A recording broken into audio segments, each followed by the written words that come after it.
2024 সালে প্রায় 8 কোটি আমেরিকান ভোট দিয়ে তাকে মার্কিন সিংহাসনে পাঠিয়েছিলেন।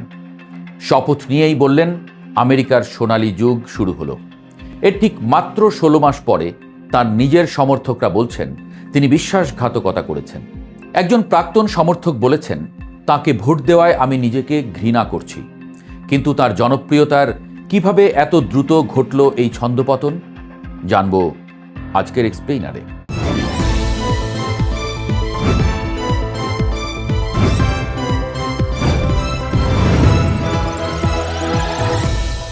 দ্বিতীয় মেয়াদে ট্রাম্প ফিরলেন একজন বিজয়ী সেনাপতির বেশে, কিন্তু তার বর্তমান জনপ্রিয়তা বলছে ভিন্ন কথা।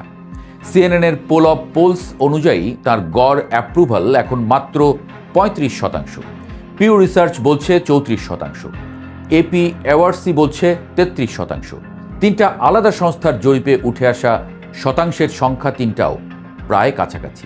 আধুনিক আমেরিকার ইতিহাসে শুধুমাত্র জর্জ ডব্লিউ বুশই এতটা অজনপ্রিয় হয়েছিলেন, তাও বছরের পর বছর ধরে ধীরে ধীরে। ট্রাম্প সেই জায়গায় পৌঁছালেন মাত্র 16 মাসে। এবার ধাপে ধাপে দেখা যাক ঠিক কোথায় কোথায় হোঁচট খেলেন তিনি। হানিমুন, যা ছিলই না। সময়টা 2025 সালের জানুয়ারি। শপথ নেওয়ার সময় কোনো কোনো পোলে ট্রাম্পের অ্যাপ্রুভাল 47% পর্যন্ত উঠেছিল। এটাই ছিল ট্রাম্পের রাজনৈতিক ক্যারিয়ারে জনপ্রিয়তার সেরা রেটিং। কিন্তু হানিমুন তো শেষ হয়ে গেল শুরু হওয়ার আগেই। প্রথম ধাক্কা এলো একসাথে দুই দিক থেকে। 6 জানুয়ারির দাঙ্গায় পুলিশ পেটানো আসামি সহ প্রায় সবাইকে ক্ষমা করে দিলেন ট্রাম্প। আর ইলন মাস্কের ডিওজিই অভিযান হাজার হাজার সরকারি কর্মীকে একযোগে ছাঁটাই করতে লাগলো। এরই কয়েক সপ্তাহের মধ্যেই জনপ্রিয়তার রেটিং পড়তে শুরু করলো ট্রাম্পের। 2025 সালের 2রা এপ্রিল ট্রাম্প ঘোষণা করলেন লিবারেশন ডে। বিশ্বের প্রায় সব দেশের সঙ্গে একসাথে ট্যারিফ যুদ্ধ। জিনিসপত্রের দাম নিয়ে আগে থেকেই ক্ষুব্ধ ছিলেন আমেরিকানরা। ট্যারিফ ঘোষণার পর সেই ক্ষোভ ট্রাম্পের দিকে ঘুরে গেল।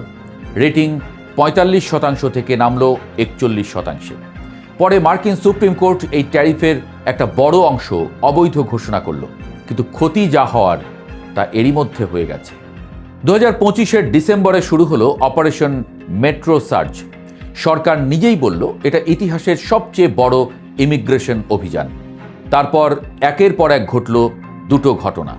জানুয়ারি 7, 2026, 37 বছর বয়সী আমেরিকান নাগরিক, 3 সন্তানের মা রেনি গুড নিজের গাড়িতে বসে থাকা অবস্থায় আইসিই এজেন্টের গুলিতে নিহত হলেন মিনিয়াপোলিসে। পুরো ঘটনা ধরা পড়ল প্রত্যক্ষদর্শীদের মোবাইল ক্যামেরায়। জানুয়ারি 2024, ভেটেরান্স অ্যাফেয়ার্স হাসপাতালে কর্মরত 37 বছর বয়সী আইসিইউ নার্স অ্যালেক্স প্রেটি নিহত হন বর্ডার প্রোটেকশনের গুলিতে। ভিডিওতে দেখা গেল তিনি একজন নারীকে রক্ষা করার চেষ্টা করছিলেন, যাকে এজেন্টরা মাটিতে ফেলে দিয়েছিল। প্রশাসন বলল দুজনেই ডোমেস্টিক টেরোরিস্ট, কিন্তু ভিডিও প্রমাণ করল উল্টো কথা। সারা দেশে বিক্ষোভ ছড়িয়ে পড়ল। এনবিসি নিউজের পোলে দেখা গেল ট্রাম্পের ইমিগ্রেশন নীতির বিরুদ্ধে তীব্র অসন্তোষ 38% থেকে বেড়ে 49% পৌঁছেছে। চাপের মুখে গুটিয়ে নেওয়া হলো অভিযান।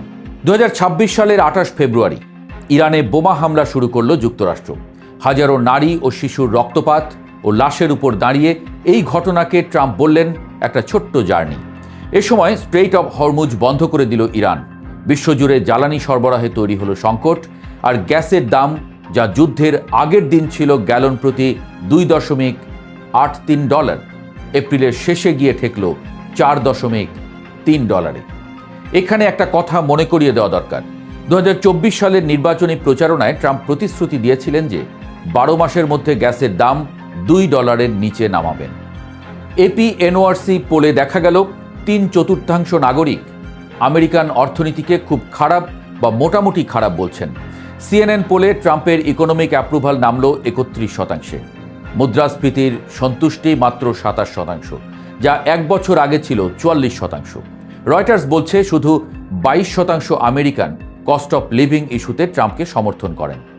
60 বছর বয়সী একজন অবসরপ্রাপ্ত এয়ারফোর্স ক্যাপ্টেন ক্যাথরিন ব্রাইট, যিনি ট্রাম্পকে ভোট দিয়েছিলেন, এখন বলছেন নিজের প্রতি আমি বিতৃষ্ণা বোধ করছি। মনে হচ্ছে একটা ভেড়ার চামড়া পরা নেকড়ে আমার সঙ্গে বিশ্বাসঘাতকতা করেছে।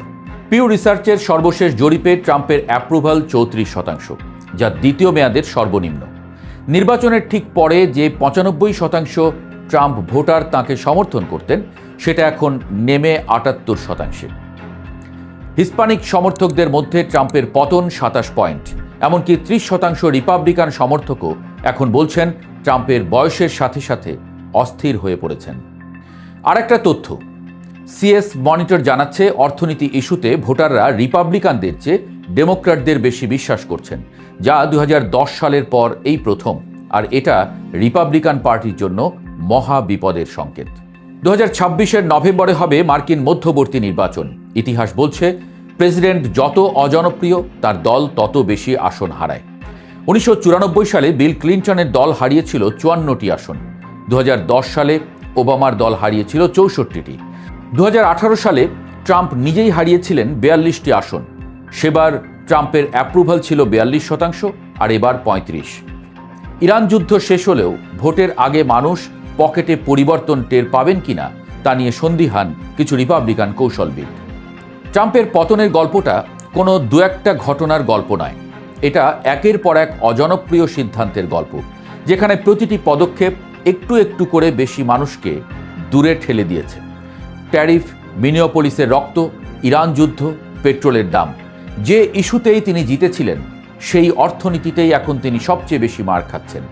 প্রশ্ন এখন একটাই, নভেম্বরের আগে ছবিটা কি বদলাবে, নাকি ইতিহাস আরেকবার নিজেকে পুনরাবৃত্তি করবে?